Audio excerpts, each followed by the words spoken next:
How dare she?" he burst out again with vicious fury, driving back the stopper of the port decanter with such unreasonable force that it was a wonder they both remained intact. The shock and grief had by now given way to anger, and Darcy welcomed it with savage pleasure, for anger did not hurt half as much.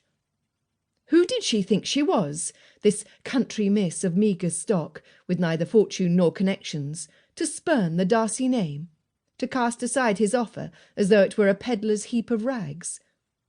The blasted neckcloth would not come undone, and Darcy tugged again with renewed fury, until the cursed knot gave way at last, and he could breathe. He drew a ragged breath, and seized the cut-glass goblet, the ruby liquid swilling dangerously as he spun around towards the bed to cast the crumpled piece of linen atop the counterpane. With another oath, he struggled to unfasten the small buttons, awkward to handle at the best of times, and took the goblet to his lips for a long draught. Was she perchance oblivious to the fact that ladies of vastly higher birth would have been honoured to follow in Lady Anne's footsteps, and rightly so? The Darcy name went all the way to the Norman Conquest, but nay, it was not good enough for Mrs. Bennet's daughter, with her mighty connections who lived above the shop.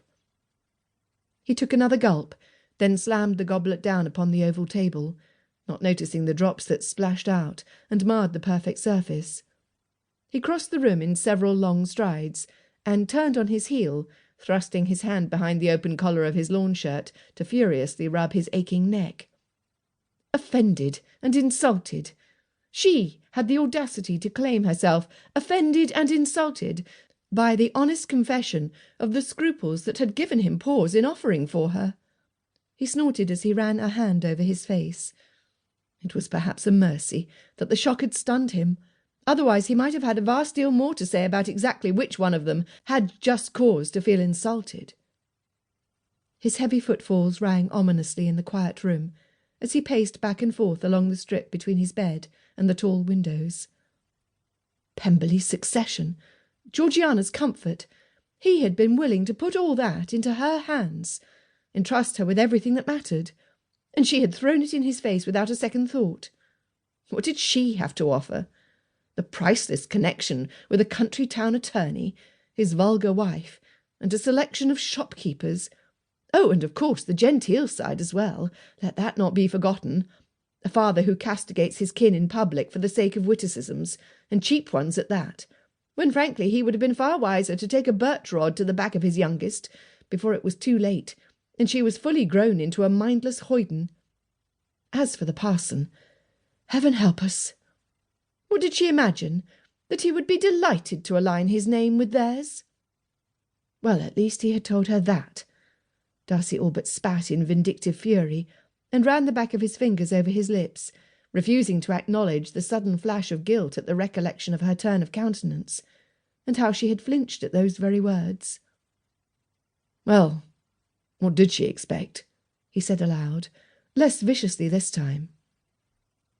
Ungentlemanly she had called him, and despite the surge of anger at her sheer presumption, he could not fail to own that he had not been raised to belittle his inferiors in this fashion, regardless of what he privately thought of them. True enough, he could hardly claim it was a befitting conduct for a gentleman to point out the obvious difference in their stations, and being spurred by heavy disappointment was but a poor excuse. What of her conduct, though? He retaliated darkly in response to the uncomfortable thought. Was it ladylike to champion another in the midst of a proposal, and to his face as well, and not just any man, but Wickham? Wickham, of all people! He burst out in fresh anger, and walked to the table to pick the goblet up again. He tossed down the remains of the port, and strode to the window as the thought of the wretched scoundrel twisted his insides into a savage knot.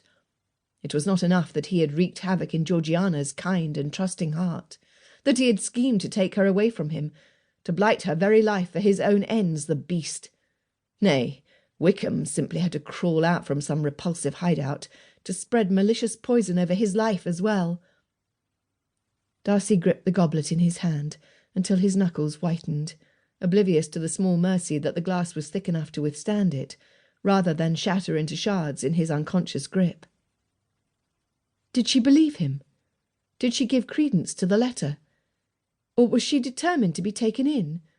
Surely she did not imagine he would concoct a story such as that, involving his own sister. Surely she was not still unprotected in the face of that devil's lies and schemes. She did believe him, did she not? Or was the abhorrence he inspired too strong for her to credit a single word he wrote?